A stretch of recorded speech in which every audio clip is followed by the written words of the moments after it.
ज़बूर 92।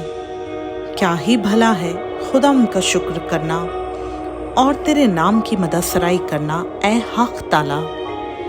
सुबह को तेरी शफ़क़त का इज़हार करना और रात को तेरी वफ़ादारी का। 10 तार वाले साज़ और बरबत पर और सितार पर गूंजती आवाज़ के साथ, क्योंकि ऐ खुदावंद तूने मुझे अपने काम से खुश किया। मैं तेरी सन्नतकारी के सबब से शादियाना बजाऊंगा। ऐ खुदावंद तेरी सन्नतें कैसी बड़ी हैं, तेरे ख्याल बहुत अमीक़ हैं। हैवान खसलत नहीं जानता और अहमक इसको नहीं समझता है।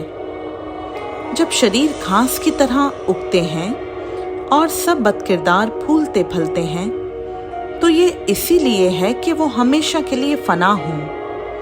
लेकिन तू ऐ खुदावंद अब्दुल आबाद बुलंद है, क्योंकि देख ऐ खुदावंद तेरे दुश्मन हलाक हो जाएंगे, सब बदकिरदार परागंदा कर दिए जाएंगे।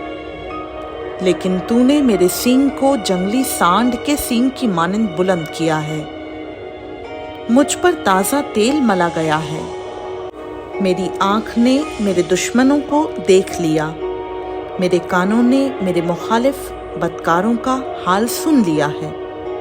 सादिक खजूर के दरख्त की मानंद सरसब्ज होगा, वो लुबनान के देवदार की तरह बढ़ेगा जो खुदावंद के घर में लगाए गए हैं।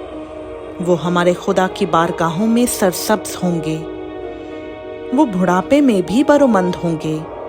वो तरोताज़ा और सरसब्ज रहेंगे, ताकि वाज़ेह करें कि खुदावंद रास्त है, वही मेरी चट्टान है और उसमें नाराज़गी नहीं।